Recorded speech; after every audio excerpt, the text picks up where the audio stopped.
Work in Argentina recently. This is a corporate copy in Uruguay. I cannot. Can you guys see the mouse in my up? Oh, Yeah, it's showing. That's hilarious, eh? Okay. So I'm going to explain briefly where is our forte and why we've been so successful. First of all, we developed the way we interpret the data is different from what you have seen all your life. So it's not inversion, it's our technique that we developed. It's not inversion. It's not inversion. Because, It's a real model. As you know, you have seen it a lot probably. With inversion, if you don't have a good handle of the geology, the model can be whatever. So, and the most important thing is every time you run it differently, you're going to have a different result. So with our technique, it's going to be a unique model. It doesn't matter how we turn and twist the data, it's going to be one model. So this is something that is not done before. The way we do it is, we would like to do it this way, but you know, every company has its own approach. So basically, we take airborne data from the client, and based on what information we have, we recommend them where are the best parts to start the groundwork. We are the fiercest enemy of the idea that you go and drill from airborne data. We have seen so many failure, and most of the people will go back and say, no, geophysics failed. No, airborne is not a technique, a drilling technique. Airborne is a reconnaissance technique, will focus you on the areas that... You need ground mapping. Yeah, exactly. So in this case, this part here is the geology after the drilling. But I wanted to compare the model done with 3 lines of our survey. We're talking about $20,000, and the model after that will cost probably millions of dollars to build. But through our model, they drilled just a little, like they spent like 5 drill holes to create the model. So this is the regional airborne data. We overlaid what information was in database, and we recommended the client to focus in the area. That is aeromag? Yes, yes, it is aeromag. Ground. So this is the ground mag, and as you can see, there are more details than the airborne, but it says a long trend. The idea, so they got excited. They thought they had a 5-kilometer strand of gold, basically. So they got totally excited and said, no. So let's go and continue our survey. So first step is demo. Okay, I'll skip something. I'll go back to the first step. So this is the model that we built based on IP resistivity and MAC data. We call it a conceptual model because we know it's not a silver bullet, but we try to bring it as close to the exploration model as possible, the final model that you'll see there. So this is a 3D model of resistivity and IP together. And this is the same section from the drill holes. So we created, okay, I'll stop there. Okay, try to make it, okay. So this is their model, this is our model. We did the airborne, the ground geophysics.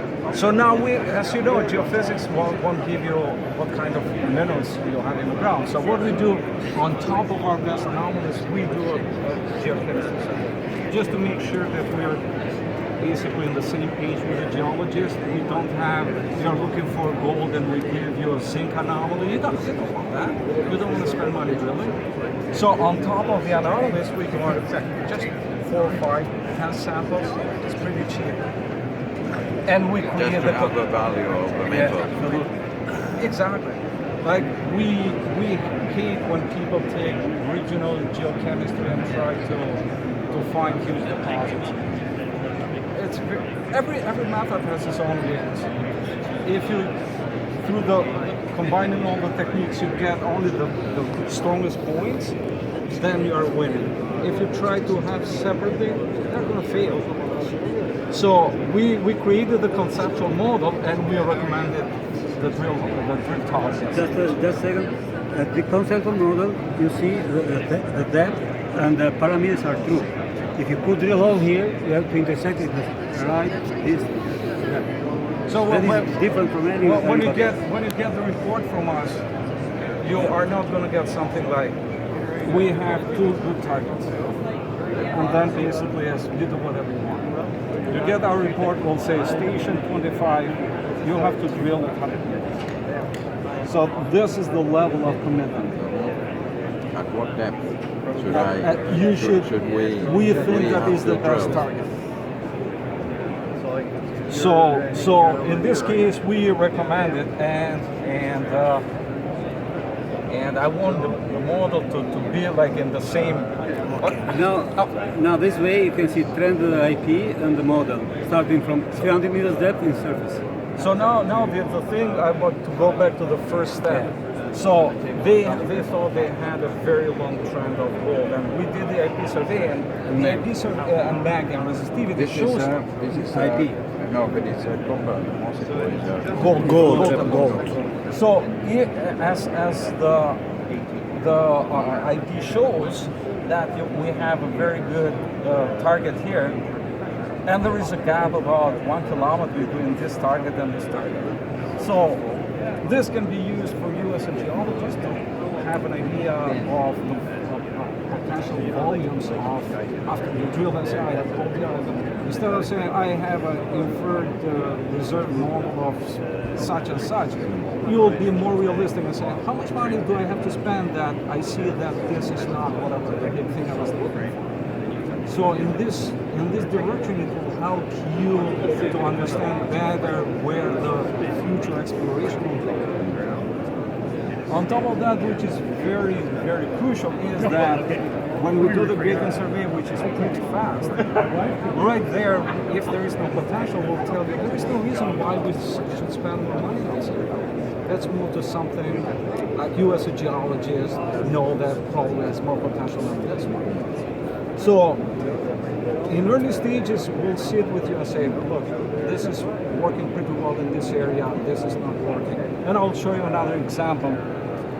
But the model was, because they thought that they had something long and straight, and it showed they had something close to the surface. And if you see the models are, I don't know, 75%, just similar, just by geophysics. So I'll go to something that explains a little bit better than this one. Here we go. Starting from a plan map, 300 meters depth, IP, res, mag, 3 different maps. So this is the area of interest, the first IP, and this is the IP. So we have the mag, resistivity, IP. and the IP.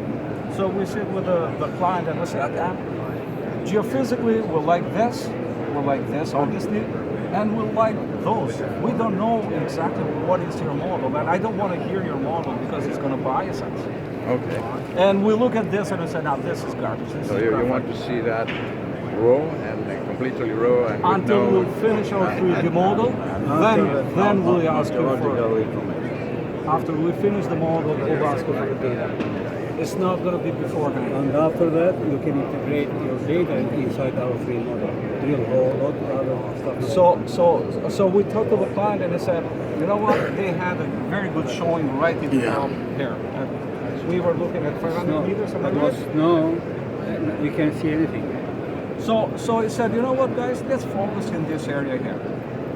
And we finished this plan view is at what 500 depth? meters, am I right? 350. 350. So this Depends, is a we can go 550 700 feet. feet, yes. 500 meters. feet. No, Feet is too 500. shallow for us.